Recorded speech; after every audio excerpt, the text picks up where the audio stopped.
Puji Tuhan, saya sampaikan selamat pagi dan salam sejahtera di dalam Tuhan kita Yesus Kristus. Haleluya. Kita bersyukur kita boleh kembali bersama-sama bersekutu pada kesempatan pagi ini, baik yang di ruangan gereja maupun yang di rumah. Itu membuktikan bahwa gereja itu penting bagi kita. Bahwa gereja harus menjadi pusat kehidupan kita, lebih dari sesuatu yang lain. Dan pada kesempatan ini saya mau memberitakan kebenaran itu supaya iman kita diteguhkan, kita tidak kecewa dengan apa yang kita lakukan, pengorbanan kita, perjuangan kita selama pandemi ini. Ada yang tidak ke gereja sama sekali tetapi live streaming, tapi ada yang terus ke gereja sampai sekarang seperti pelayan diakonia dan lain sebagainya, pengurus inti. Tapi jangan takut, jangan khawatir, jerih payah kita tidak sia-sia, sebab gereja itu penting dan gereja harus menjadi pusat kehidupan kita. Amin. Ini bukan dari pemikiran saya, tetapi ini adalah apa yang dikatakan oleh Alkitab kepada kita. Ada beberapa bagian, tetapi saya mengajak kita sekalian membaca terlebih dahulu dalam Matius pasal 16 ayat 13 sampai ayat yang ke-20. Matius pasal 16 ayat 13 sampai ayat yang ke-20.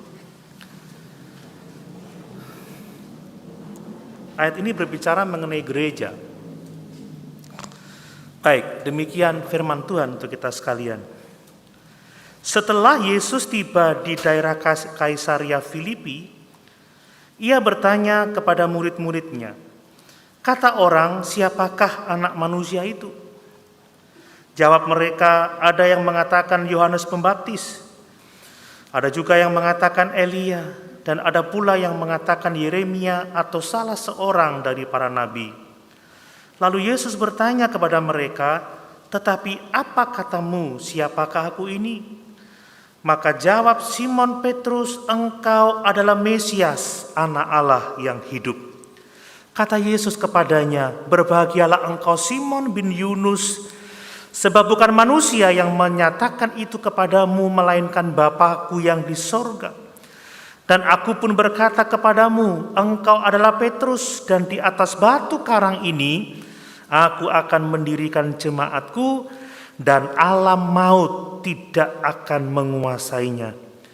Kepadamu akan kuberikan kunci sorga, apa yang kau ikat di dunia ini akan terikat di sorga, dan apa yang kau lepaskan di dunia ini akan terlepas di sorga. Lalu Yesus melarang murid-muridnya supaya jangan memberitahukan kepada siapapun bahwa ia Mesias. Haleluya, puji Tuhan. Bapak Ibu Saudara sekalian, gereja itu penting.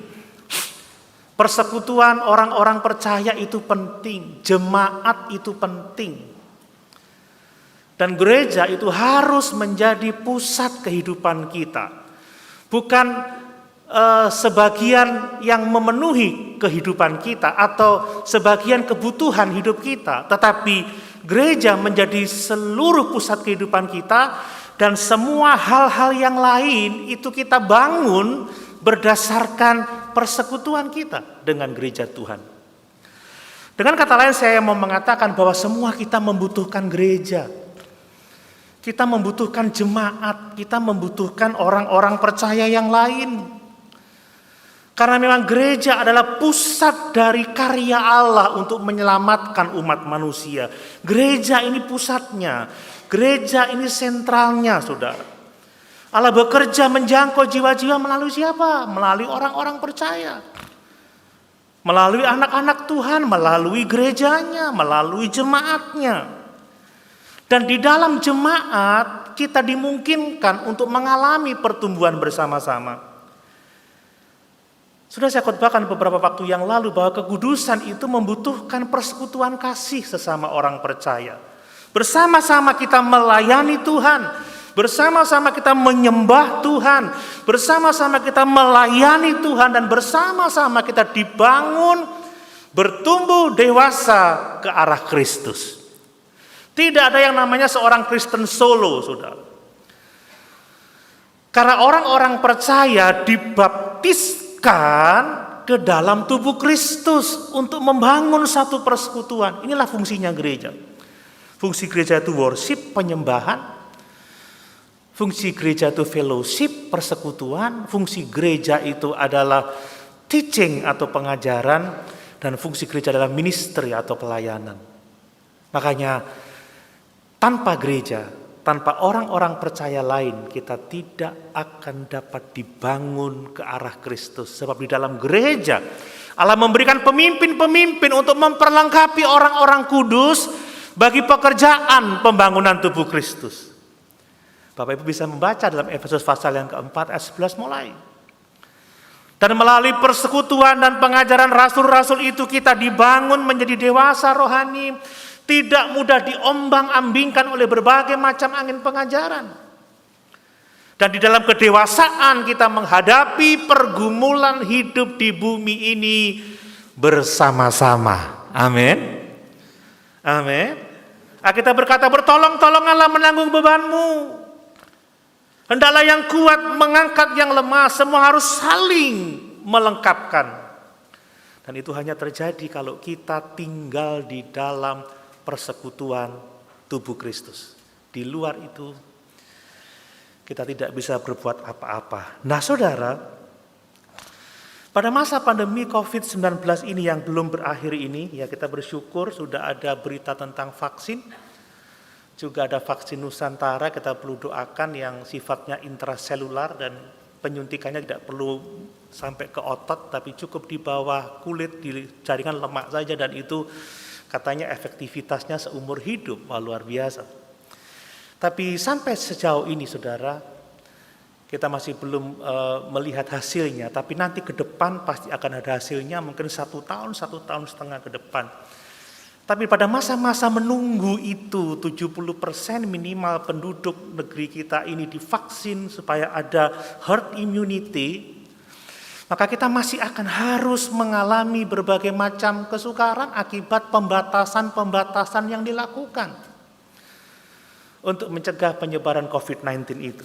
Nah pada masa-masa seperti inilah saudara, komitmen kita pada tubuh Kristus, komitmen kita pada gereja itu diuji. Apakah pada masa-masa sukar di mana semua dibatasi, ada persoalan ekonomi, persoalan rumah tangga, apakah kita masih mengutamakan gereja? Apakah kita sungguh-sungguh masih memperhatikan pekerjaan Tuhan? Atau karena sudah keadaan sukar, kita berkata, kasih kebanyakan orang semakin dingin, mikirin dirinya sendiri. Ini tantangan yang sangat besar.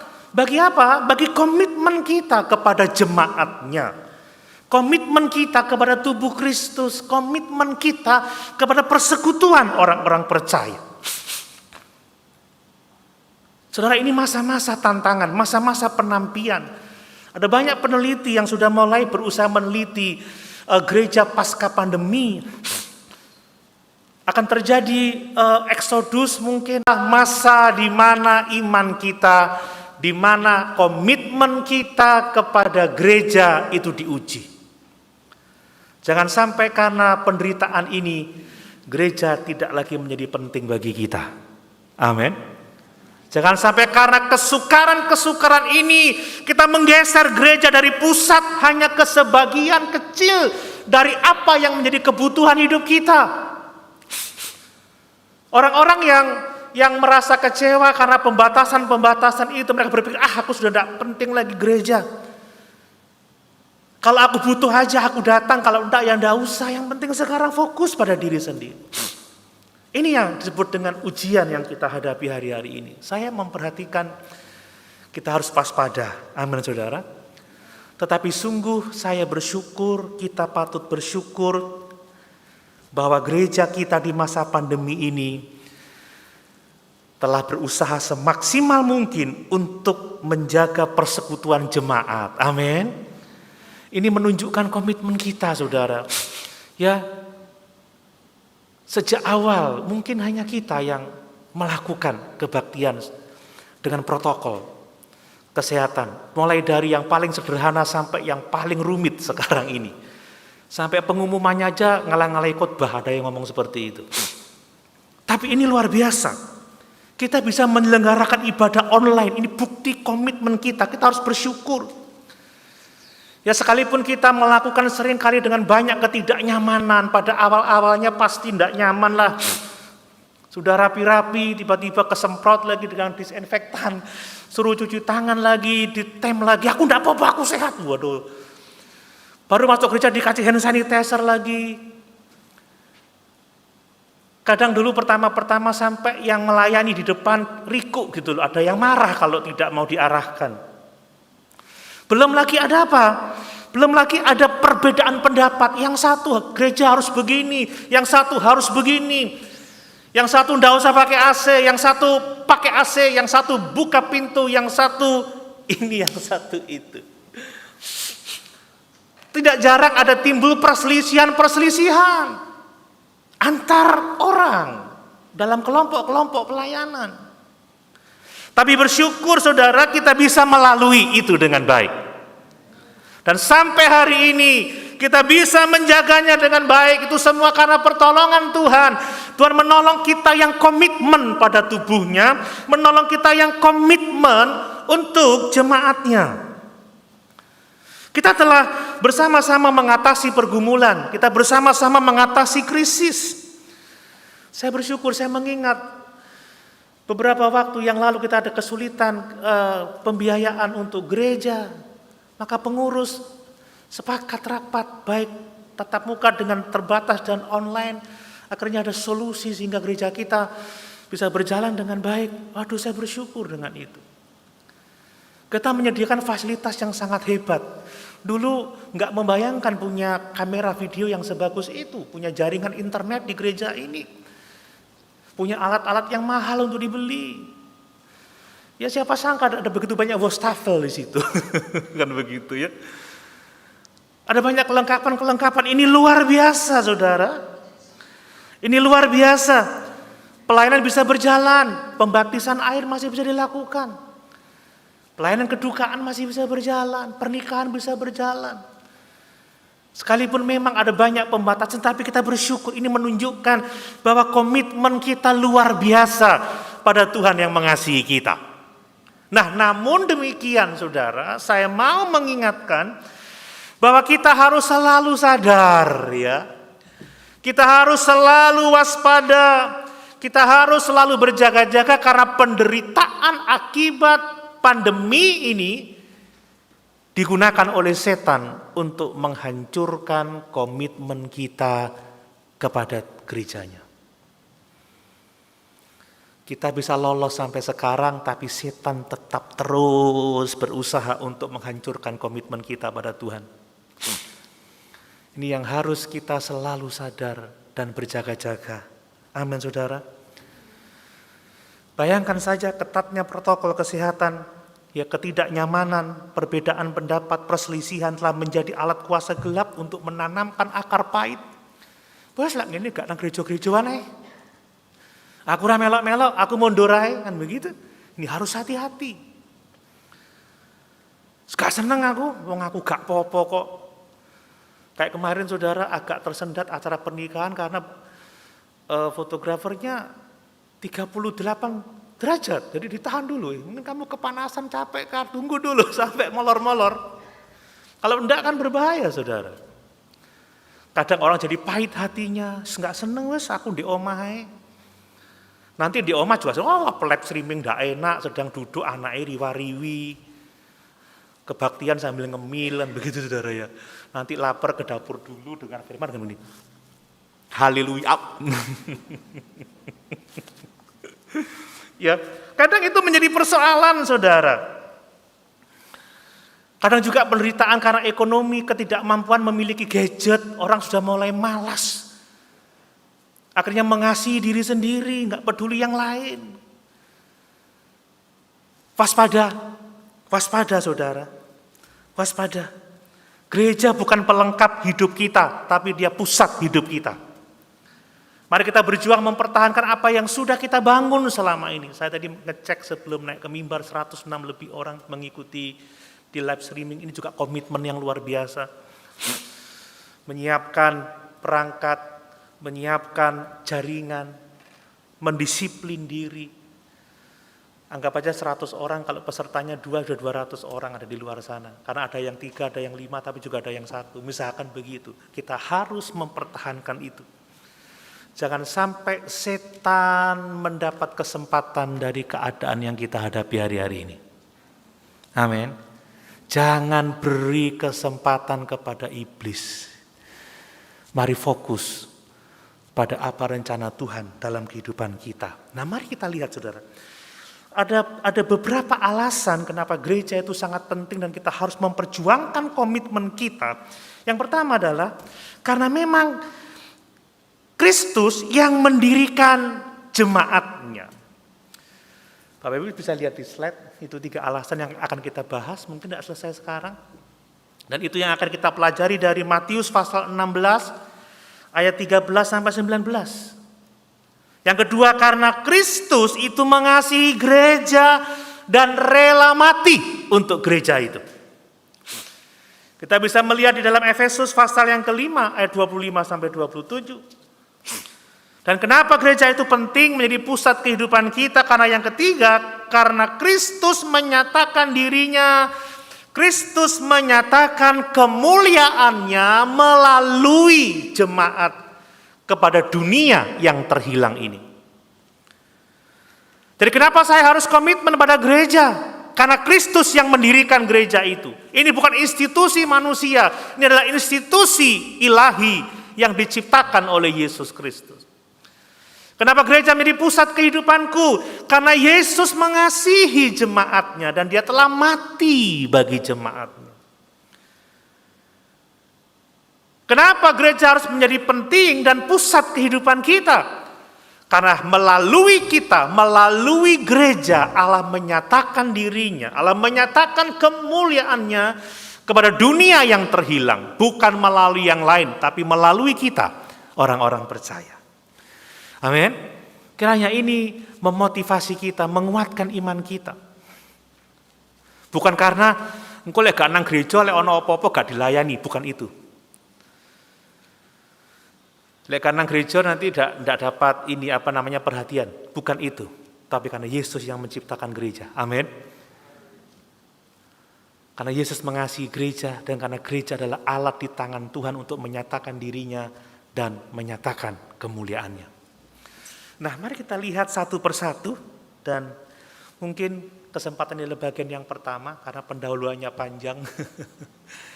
Tapi pendahuluan penting untuk kita bisa memahami ketiga poin ini, saudara. Baik, kita lihat yang pertama, saudara. Bahwa gereja itu penting. Bahwa gereja itu harus menjadi pusat kehidupan kita karena Kristus yang mendirikan jemaat. Saudara, saya baca di dalam ayat yang ke-18 dari Matius pasal 16 ayat 18. Dan aku pun berkata kepadamu, engkau adalah Petrus, dan di atas batu karang ini aku akan mendirikan jemaatku, dan alam maut tidak akan menguasainya. Amin. Jadi gereja itu didirikan oleh Tuhan, saudara. Gereja didirikan oleh Yesus Kristus. Dan aku akan mendirikan jemaatku. Kalau kita membaca kisahnya, saudara, kita tadi sudah membaca bagaimana ketika Yesus tiba di Kaisaria, dia bertanya kepada murid-muridnya, kata orang, siapakah aku ini? Oh, engkau adalah Yohanes Pembaptis. Ada yang mengatakan engkau adalah Elia, Yeremia atau nabi yang lain. Tapi Yesus berkata, menurut kamu siapakah aku ini? Saudara, jawaban pertanyaan Yesus ini akan menentukan kita nanti ke surga atau ke neraka. Menurut Yesus, siapakah aku ini? Maaf, menurutmu siapakah aku ini? Menurut kita, siapakah Yesus itu? Jawaban yang tepat akan menentukan keselamatan kekal kita. Dan Petrus menjawab dengan luar biasa, bukan karena hikmatnya, bukan karena kemampuannya, tetapi karena ilham dari Bapa, karena tuntunan Bapa, engkaulah Mesias, ya. Ya. Engkau adalah Mesias, anak Allah yang hidup.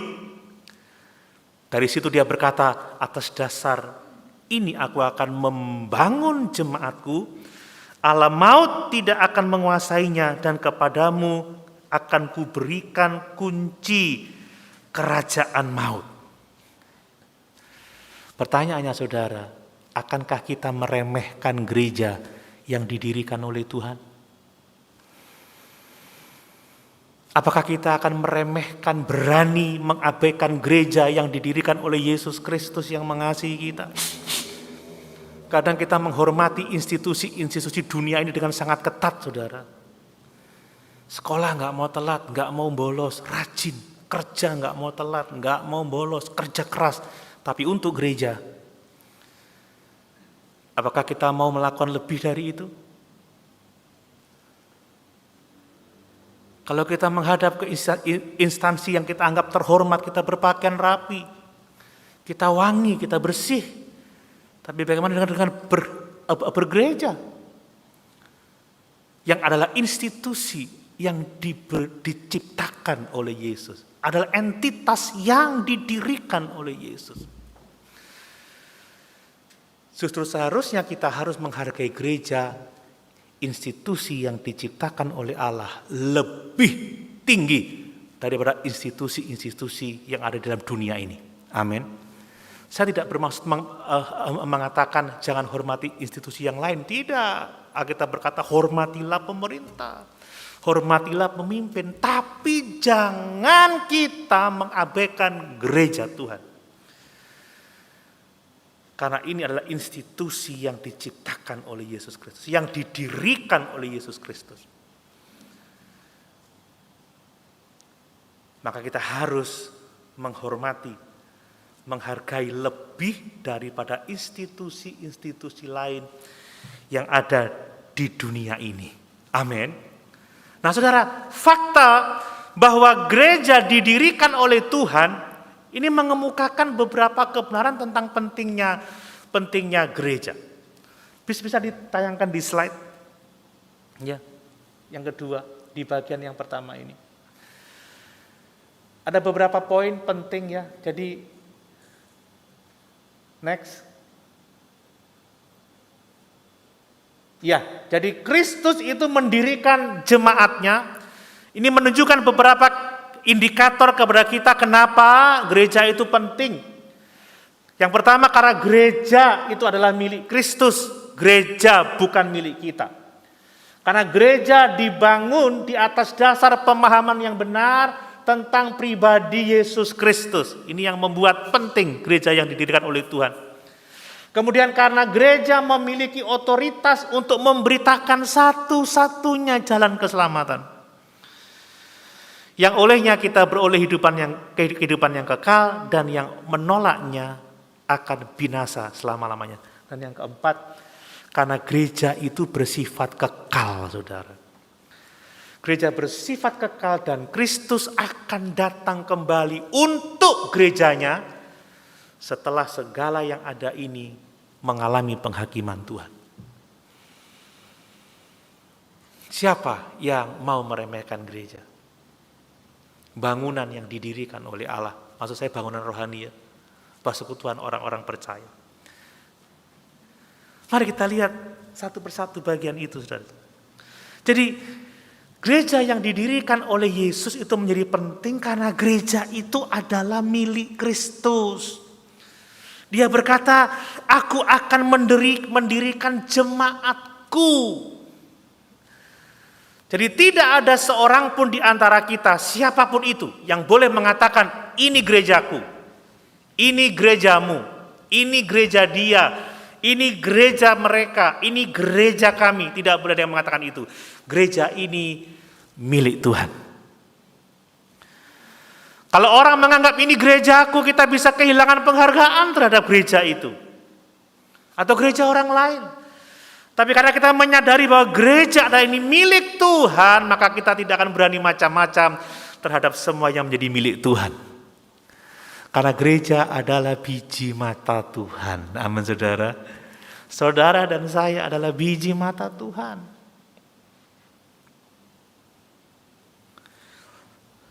Saudara, kita melihat di dalam banyak ayat, saya mungkin tidak menyebutkan saja, bahwa kita telah dibeli dengan harga yang mahal, yaitu darahnya yang kudus itu, supaya melalui pengorbanannya itu kita menjadi milik kepunyaannya. Saudara, tidak peduli seberapa kontribusi kita membangun persekutuan ini, tetap itu bukan milik kita. Gereja ini milik Tuhan. Tidak boleh ada yang merasa kalau bukan saya. Kita melakukannya hanya karena kita memenuhi panggilan Tuhan untuk melayani gerejanya. Amin. Semua kita lakukan bukan karena saya, tapi karena kita, tapi karena Tuhan yang memiliki gereja, dan kita hanya dipanggil untuk membangunnya. Supaya apa? Melalui pelayanan kita, gereja menjadi seperti yang dikehendaki Tuhan. Gereja menjadi seperti apa maunya Tuhan, menjadi kudus, sempurna, tanpa cacat, tanpa kerut, atau yang serupa itu. Ini visi kita, saudara, yang harus kita pegang teguh. Kenapa kita setia di sini? Kenapa kita harus berjuang di sini? Membayar harga, karena ini milik Tuhan, bukan milik saya. Saya akan mempertanggungjawabkan apa yang Tuhan percayakan kepada saya untuk saya lakukan di institusinya yang mulia ini. Kan begitu, saudara.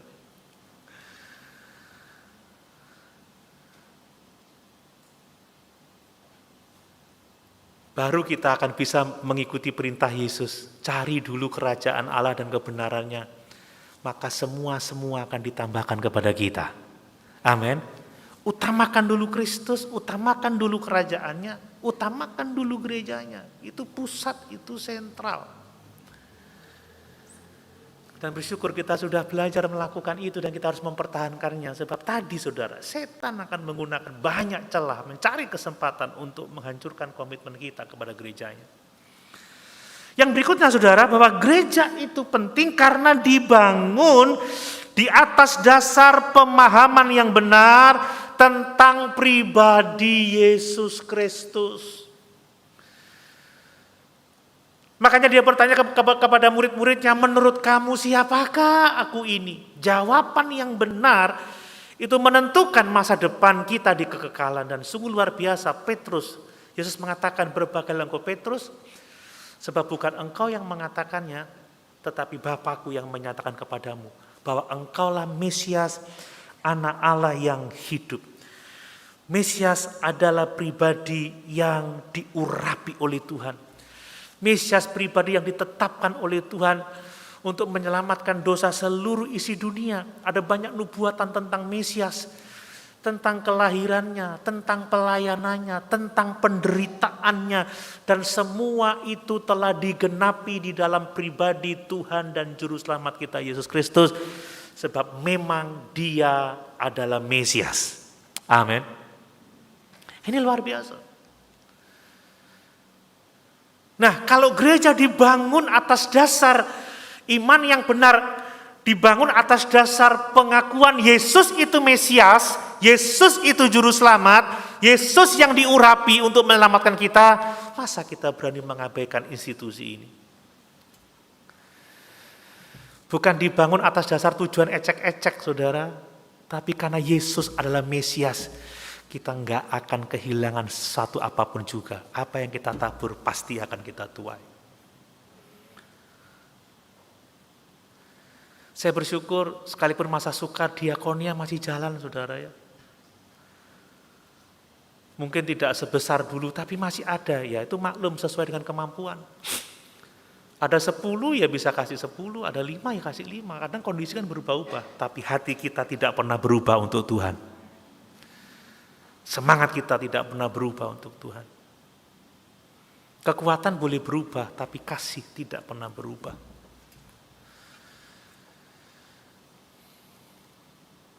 Kemudian bahwa Yesus itu adalah anak Allah, saudara.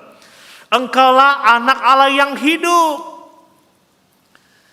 Di sini dia mau mengatakan bahwa Yesus sebenarnya adalah pribadi Allah itu sendiri. Dia adalah pribadi kedua dari Allah Trinitas, Bapa, Putra, dan Roh Kudus. Alkitab mengajar bahwa Allah itu Esa, tetapi tiga pribadi. Tiga pribadi tetapi Esa. Saya mungkin gak akan menjelaskan itu, perlu pelajaran khusus, tetapi yang perlu kita ketahui, Yesus itu adalah Allah sendiri. Amin. Kalau engkau melihat aku, engkau melihat Bapa. Kenapa? Karena Allah adalah roh, dan dialah yang diperanakkan, Allah yang memiliki tubuh. Karena dia menjadi manusia, dia sepenuhnya Allah, dia sepenuhnya manusia. Kita nggak bisa melihat roh, tetapi kita bisa melihat Yesus. Kalau mau tahu isi hatinya Bapa, ketahuilah isi hatinya Yesus. Kalau mau tahu kasihnya Bapa, lihatlah kasihnya Yesus. Dia datang menjangkau orang-orang yang berkebutuhan. Kalau mau lihat keadilan Yesus, lihat bagaimana dia keras terhadap orang-orang yang tidak melakukan kebenaran. Nah, kalau gereja dibangun di atas dasar anak Allah, di atas dasar Tuhan, siapa yang berani mengabaikannya? Kadang kita menghargai institusi yang dibangun oleh orang tua kita, yang dibangun oleh tokoh-tokoh tertentu, bahwa orang support, karena ini miliknya tokoh. Tapi bagaimana dengan institusi yang dibangun oleh anak Allah? Berapa besar bagian kau berikan komitmenmu untuk gereja Tuhan? Untuk menghargai undangan manusia, kita terpaksa datang. Dengan berbagai macam resiko yang tinggi. Tapi menerima panggilan Tuhan untuk bersekutu dalam gereja yang dibangunnya, kadang kita masih mudah sekali mengabaikannya.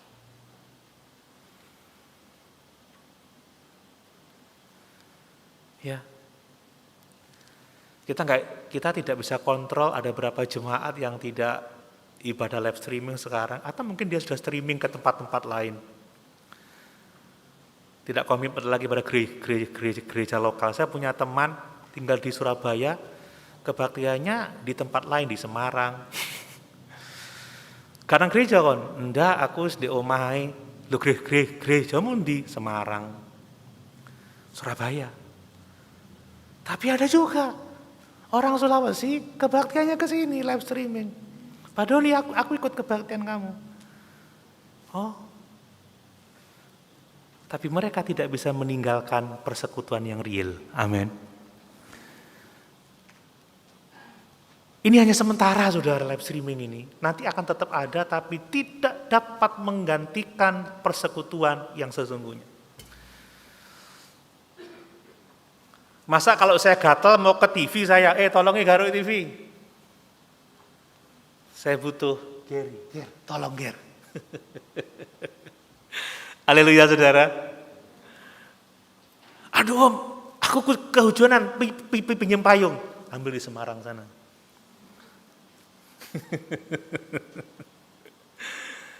Dibangun di atas dasar kebenaran Yesus itu anak Allah.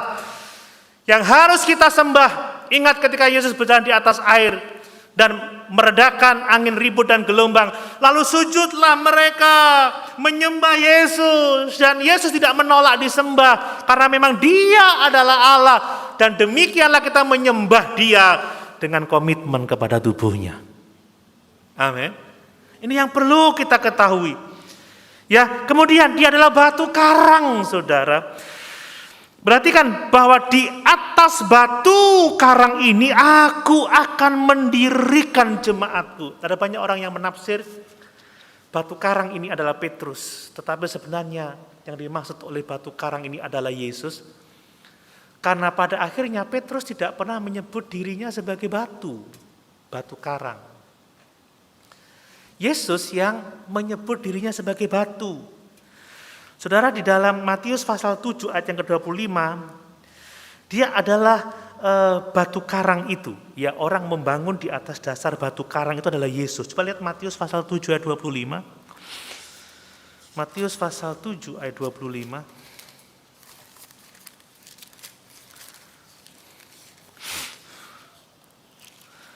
Demikian firman Tuhan. Kemudian turunlah hujan dan datanglah banjir, lalu angin melanda rumah itu, tetapi rumahnya tidak rubuh, sebab didirikan di atas batu. Batu ini menunjuk kepada Yesus, bukan Petrus atau bukan yang lain. Dan kalau kita lihat di dalam Matius 21 ayat 42, Yesus menyebut dirinya sebagai batu penjuru. Matius 21 ayat 42. Kata Yesus kepada mereka, belum pernahkah kamu baca dalam kitab suci, batu yang dibuang oleh tukang-tukang bangunan telah menjadi batu penjuru. Hal itu telah terjadi dari pihak Tuhan, suatu perbuatan ajaib di mata kita. Amin. Dialah batu penjuru, dasar dari semua bangunan keselamatan kita, umat Allah. Dan pada akhirnya saudara Petrus menyebut kita adalah batu-batu hidup yang dibangun di atas batu penjuru itu. 1 Petrus 2 ayat 4 sampai 8. 1 Petrus 2. Supaya kita memahami itu, tidak salah. 1 Petrus 2 ayat 4 sampai 8. Jadi iman kita jangan mudah digeser-geser, saudara. Yesus batu, bukan yang lain, bukan Petrus juga. Ada orang yang mendewakan Rasul Petrus dan penerus-penerusnya. Tapi kita mentuhankan Yesus, amin. Karena memang dia adalah Tuhan. 1 Petrus 2 ayat 4 sampai 8. Dan datanglah kepadanya batu yang hidup itu. Siapa? Yesus. Yang memang dibuang oleh manusia, tetapi yang dipilih dan dihormat di hadirat Allah. Dan biarlah kamu juga dipergunakan sebagai batu hidup untuk pembangunan suatu rumah rohani, bagi suatu imamat kudus untuk mempersembahkan persembahan rohani yang karena Yesus Kristus berkenan kepada Allah. Sebab ada tertulis dalam kitab suci, sesungguhnya aku meletakkan di Sion sebuah batu yang terpilih, sebuah batu penjuru yang mahal, dan siapa yang percaya kepadanya, lihat nyanya besar, itu bicara Yesus, tidak akan dipermalukan. Karena itu bagi kamu yang percaya ia mahal, tetapi bagi mereka yang tidak percaya, batu yang telah dibuang oleh tukang-tukang bangunan telah menjadi batu penjuru, juga telah menjadi batu sentuhan dan suatu batu sandungan. Mereka tersandung padanya karena mereka tidak taat kepada firman Allah, dan untuk itu mereka juga telah disediakan. Amin. Datanglah kepada batu hidup itu.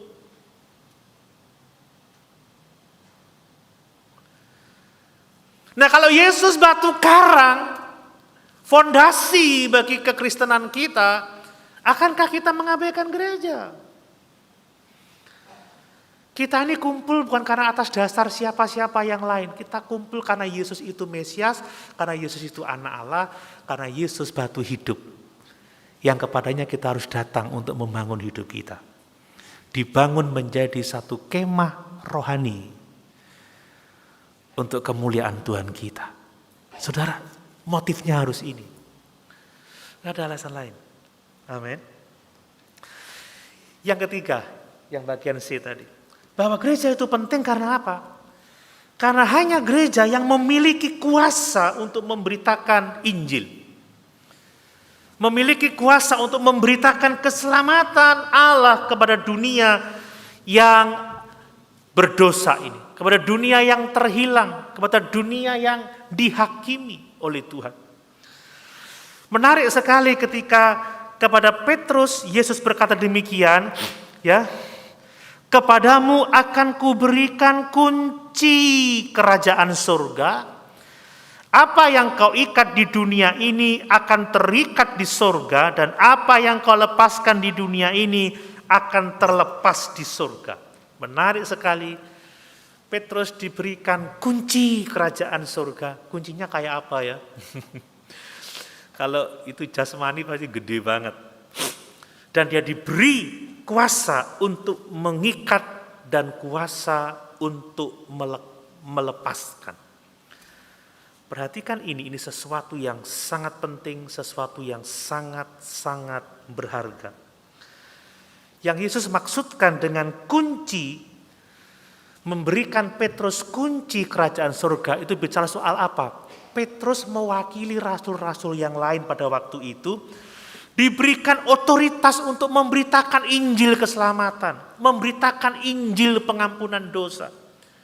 Dengan tegas memberitakan barang siapa percaya dia tidak binasa, tetapi barang siapa menolak, dia akan dihukum dalam penghukuman kekal.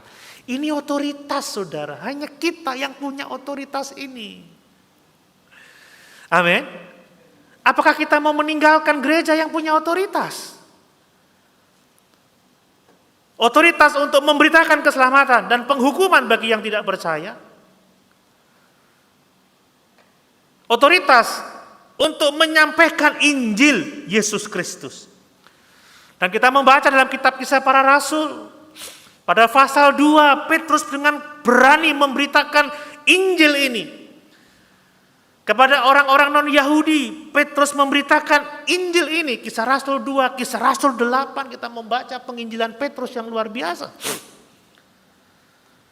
Dan saya mau mengatakan bahwa sebagai anggota gereja, sebagai jemaat Tuhan, kita telah dipercayakan berita Injil kepada siapa saja yang kita ketemui. Amin. Kita punya otoritas untuk mengatakan, percayalah kepada Yesus dan engkau akan selamat, tetapi jika engkau menolak, engkau akan binasa. Akankah kita meninggalkan entitas, meninggalkan institusi, meninggalkan tubuhnya yang diberi kuasa yang sangat besar ini? Tidak ada kumpulan orang lain yang diberi kuasa seperti ini, tetapi aku akan mendirikan gerejaku. Kuberikan kepadamu kunci kerajaan surga.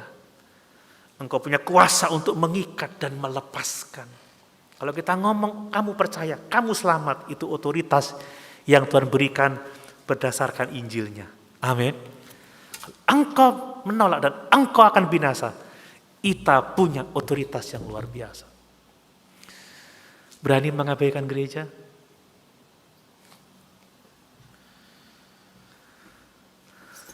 Saya pikir tidak. Amin, saudara. Tidak ada sesuatu institusi yang punya kuasa sebesar itu kecuali gereja yang diberikan kuasa itu. Yang terakhir, saudara, pada bagian ini, kenapa gereja itu penting? Kenapa gereja harus menjadi pusat kehidupan kita? Karena Kristus akan datang kembali untuk kita gerejanya. Amin. Dan hanya gereja yang akan bertahan kekal sampai selama-lamanya. Kita pernah membaca bagaimana langit dan bumi yang lama ini akan dihancurkan dalam nyala api yang membinasakan. Tetapi gereja akan tetap untuk selama-lamanya. Dan Yesus datang bukan untuk yang lain. Yesus datang untuk menjemput gerejanya. Yesus datang untuk menghakimi orang berdosa. Saudara mau dijemput Tuhan? Jangan kehilangan komitmen pada tubuh Kristus. Saya tahu masa-masa ini sukar, saudara. Ya, saya tahu masa-masa ini sukar. Tetapi kita tidak boleh bergeser dari komitmen kita. Menarik sekali ketika Yesus katakan seperti ini, ya. Apa yang kau ikat di dunia ini, ayat yang ke-18. Dan aku pun berkata kepadamu, engkau adalah Petrus dan di atas batu karang ini aku akan mendirikan jemaatku dan alam maut tidak akan menguasainya. Amin. Alam maut ini merupakan kiasan bagi kuasa-kuasa, saudara. Alam maut ini adalah teritorial, ada kekuasaannya. Artinya apa? Kuasa-kuasa kegelapan, pemerintah-pemerintah jahat di udara tidak punya otoritas atas kehidupan kita.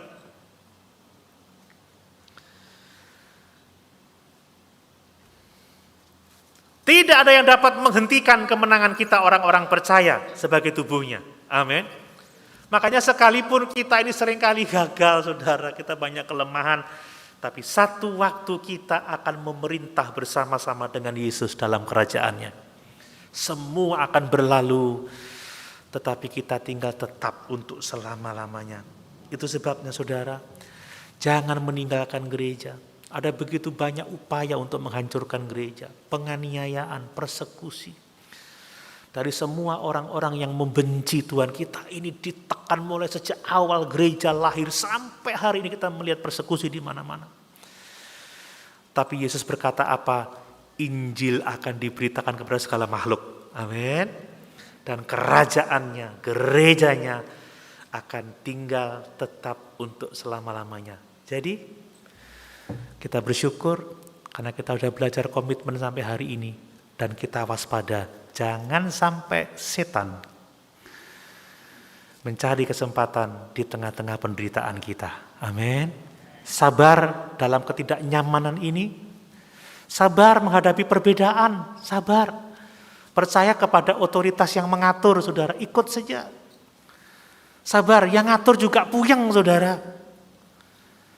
Kalau ada perselisihan, jangan simpan akar pahit. Amin. Sebelum matahari terbenam, selesaikan itu. Karena kalau tidak, itu menjauhkan kita dari berkat Tuhan. Mari sama-sama kita